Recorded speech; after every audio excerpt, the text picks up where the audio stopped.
she sowing? What kind of seed is she sowing? Well, think about it. Compassion, love, goodwill, humanity. These are the kinds of things that she's sowing, right? Patience, long suffering, faith. These are the things that Mother Teresa was putting out. But those were manifest in the care and love and support that she gave. You see? So karma is about reciprocity. Whatever you do comes back to you. And that's also the law of attraction. Now, another language that philosophers will use to describe the law of attraction is the word causation or causality, or what you call cause and effect, which means that whatever action you do will bring back equal reaction back to you, right? This is pretty clear. You go to work consistently for a month. At the end of the month, you get a paycheck. In a very basic way. But if you don't go to work for a whole month, well, maybe at the end of the month, you may not get a check. Except if it was pre-approved, maybe you were on leave for a whole month or something. I don't know how things work around here. But cause and effect.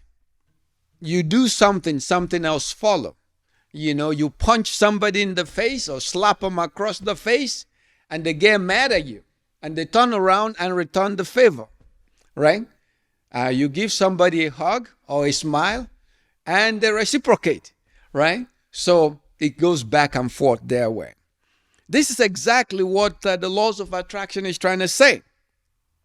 Now, on a more negative sense, you can also look at it the way that we would say what goes around comes around, right? So whatever thing you do, for better or for worse, will come back to you.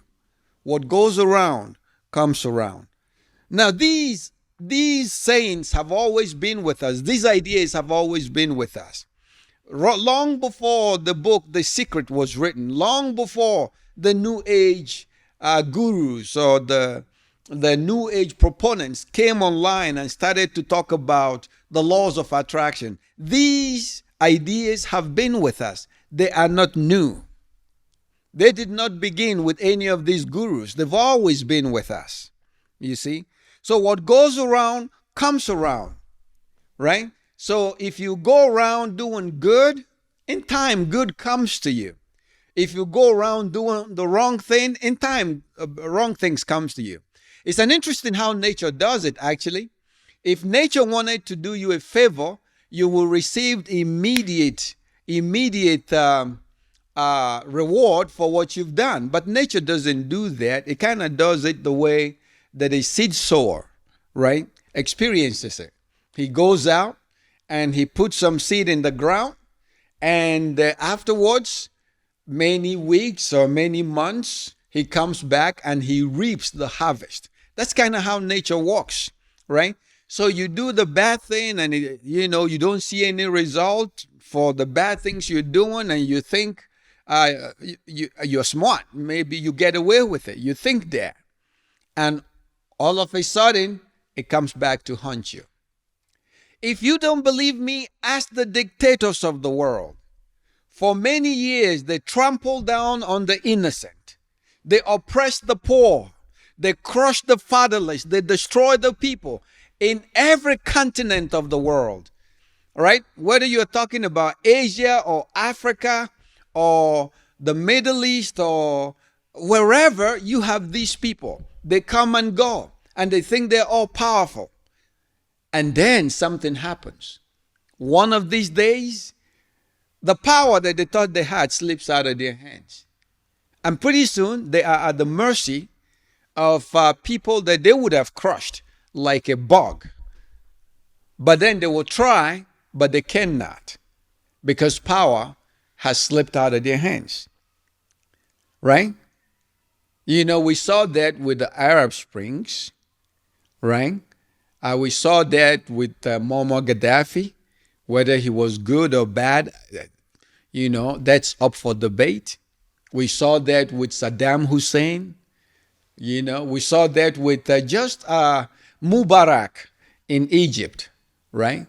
Um, we saw that with the Nigerian leader, Sani Abacha.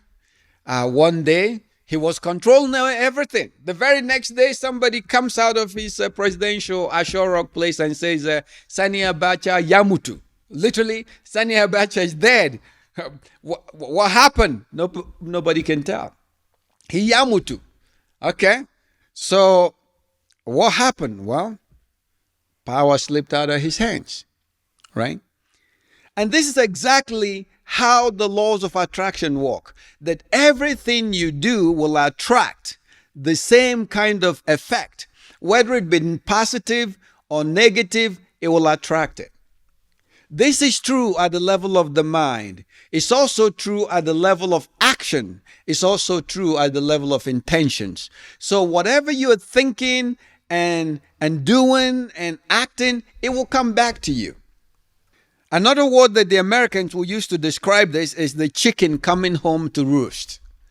The idea that all of the effects of your actions, for better or for worse, come back to you. That's what the laws of attraction is talking about. And actually, the scripture talks about it here when in Hosea chapter 8, verse 7, it says that they sow to the wind and they reap the whirlwind. Yeah, interesting figure. You know, they sow to the wind and they reap the whirlwind. Elsewhere, it says that while the earth remains, seed time and harvest shall never cease. The idea of sowing and reaping will never cease, right? As long as the earth remains, there will always be planting and harvest. If you don't believe me, go talk to farmers. For generations, long before our time, people invented farming and cultivating the earth. And they will go out there and they plant the seed and they water it and they weed it and they nurture their field.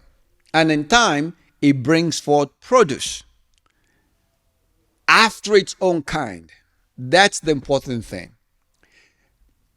And that's what the law of attraction is concerned with. That whatever seed you are sowing, whether it be at the level of the mind, at the level of intention, at the level of action, it makes no difference. Whatever seed you are sowing, after all the seeds have been sown, right? And after all the rain has fallen down and nature has had time to act upon the seed that you have sown, you can be sure 100% that the fruits of those seeds, the harvest from those seeds are coming back to you.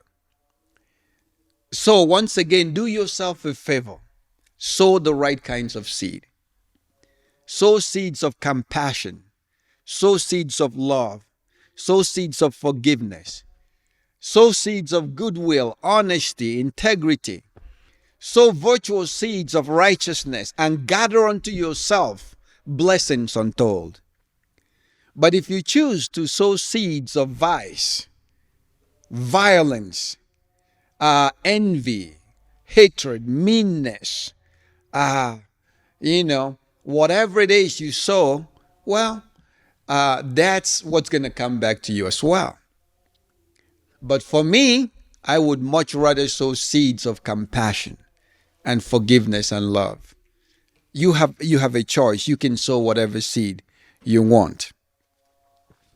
And so the laws of attraction, or the idea of sowing and reaping, cuts across every level of life. We know that. Let me offer you three basic ways that you can look at this, right? So first of all, the laws of attraction is consistent with nature. And I think that's all that I've been trying to talk about. And I talk about culture, how it's consistent with culture as well, and how we understand it as reciprocity, as karma, as cause and effect or causality. The idea of what goes around comes around. The chicken coming home to roost. And the idea of sowing and reaping. I think we can understand that. And so the laws of attraction is consistent with nature. Everywhere you look in nature, everything in nature attracts and begets its own kind. This statement is self-evident across the full spectrum. You can look at the plant life, for example. A cactus begets cactus. Cherry tomatoes begets cherry tomatoes, and strawberries beget strawberries. You will never find cherry tomatoes begetting cactuses or cactuses begetting strawberries. It just don't happen that way.